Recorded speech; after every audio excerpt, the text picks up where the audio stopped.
Could you describe the status of the legislation going through the House right now regarding military funding, and what would be the consequences, the ramifications were it passed? Well, it went through the House by 6 votes. I, had some strong feelings about it. I mentioned this, you may have read it. It's probably the toughest vote I've made because the emotionalism of it. 2 things bother me. I've lived through 6 wars now, and that's more than some people in this room even think about. And I, in my heart of hearts, believe there's no way you can have 435 generals managing the war. If the Congress wants to stop the war in Iraq, then they ought to stop the funding 100% and take the responsibility for it. But you can't manage a war. And that's what we did in Vietnam, and people forget in Vietnam we lost 2 million people after we left Vietnam. The Killing Fields, how many remember that show? Not many, but you better remember. If you think that was a killing field, you haven't seen anything until you see the Middle East.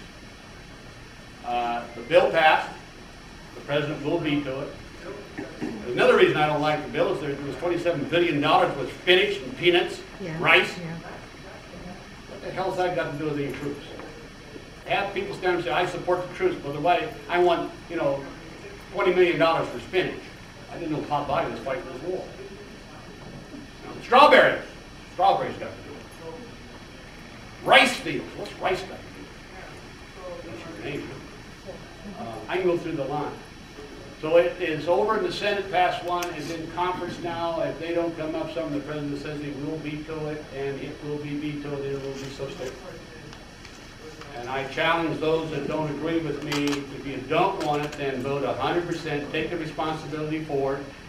They do have a majority, and then have that burden on their back for my troops. And by the way, keep in mind one thing, I do spend time with the troops that are over there, and when they come back. Out of 100, there may be 1 disgruntled GI. Those are voluntary individuals that believe in what they're doing, not somebody in CNN or Fox or NBC or ABC. Not somebody that's embedded in the conflict. I had one young man who just woke me the other day, and I had tears in my eyes.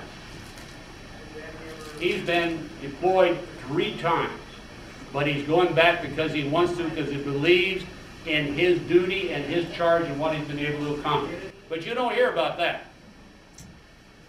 Now, some of you may have read my comments, but if we made any one mistake as we went in, this is something you can't do because it's not politically acceptable. We should have looked at the history of Iraq. Iraq was never, ever one country until the British came in and over the Ottoman Empire and made one, and they put a dictator in. Read your history. It's always been 3 countries. If we'd gone and said, let's have 3 democracies, it might have worked. Or 3 dictatorships, it might have worked. But we didn't do that because we were trying to convey the idea of a democracy. Now, if we pull out, this is one thing I want everybody to understand. If we pull out like they want us to do in August of 2008, why would they pick that number? Election time. Election. We pull out from underneath our troops, take our troops home immediately, move them back home, and supposedly protect our troops when they say they're doing their duty and they believe in what they're doing. What right do we have to do that? Why does that cut their legs out from underneath them? And then what happens? Remember, Saddam was a Sunni who killed the Shiites and the Kurds by the hundreds and the thousands. Look at those graves. What do you idea he was a good guy? He was a Hitler, or worse. He sold them the weapons. And in fact, worse. Now think about this a moment. Just think about this a moment. We pull out, you remember this, the Shiites will go after the Sunnis, and who else are the Sunnis of the Mideast? Saudi Arabia. And who else in the Middle East are Shiites? Iran. And by the way, what are my good friends the Kurds doing? Very quietly, arming themselves immensely. Now we have a serious problem. We pull out, no stability, and the Shiites will try to kill the Sunnis, and the Saudis will support the Sunnis, and Iran will support the Shiites, and then the Kurds will come in from the north, and you have a cauldron of destruction beyond anyone's imagination. Anyone's imagination. And the ultimate goal, my friends, right, wrong, or indifferent, whether you agree with it or not, is to eliminate Israel.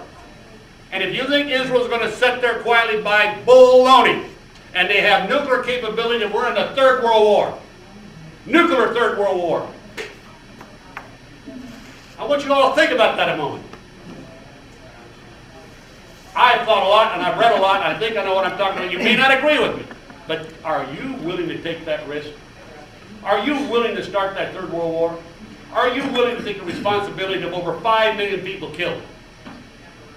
That's something you have to ask yourself. Are you voted to go there?